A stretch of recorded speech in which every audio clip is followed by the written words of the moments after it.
ఈనాడు ఆ మాటలు ఎట్టపోయినాయి అని అడుగుతున్నావు. అవునా కాదా? నేను చెప్పిన వాక్ ఎట్టపోయిందని అడుగుతున్నావు. అవునా కాదా? ఈనాడు నేను చెప్పిన వాక్ ఎట్టపోయిందని అడుగుతున్నావు. ఆనాడు నేను ఇచ్చిన విభూత మండలు ఎట్టపోయినాయి అని అడుగుతున్నావు. నేను ఇచ్చిన విభూత మండల వల్ల ఆరోగ్యములు బాగుపడ్డాయి కదా అని అడుగుతున్నావు. ఈనాడు వాళ్ళంతా ఎట్టపోయినారు అని అడుగుతున్నావు. ఈనాడు ఏది లేకుండా నాకు మాట కట్లు కట్టించినావే అని అడుగుతున్నావు. నీవు ఎట్టపోయినావురా నాయన అని అడగని వచ్చినావు మనవరాలా. నిదర్శనాలు లేకుండా చేసినావే అని అడుగుతున్నావు. ఎంతమందికి నేను సందర్భంగా కట్టిన అంత వాకు కాకుండా పోయినదే అని అడుగుతున్నావు. నాగులు కట్టిన వాడు నాగులు కట్టిన వారు నాయన నేనంటే వారని రే. ముడులు కట్టిన వాడిని జడలు కట్టువారు నాయన నేను పోతున్నాను లేకపోరు నాయన.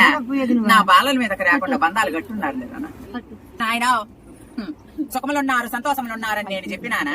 ఇచ్చినదే మాట వాకు చెప్పినదే. ఆ వాకులు ఈ రోజు లేకుండా పోయినాయి అని అడగడం వచ్చినారు. అవన్నీ లేకుండా చేసినావే. నా కాడ పిట్టు జనం కూడా లేకుండా చేసినావి. పళ్ళు దాన్ని పోతున్నా కూడా దండాలు పెట్టావు లేకుండా పోయినారే. నీది అయిపోయినదే, నీ గడియలు అయిపోయినాయా, నీ మొదలు అయిపోయినాయా అని అడగడం వచ్చినారని అడుగుతున్నావు. అందుకే కదా నా ఇంటి పెదబాలుడికి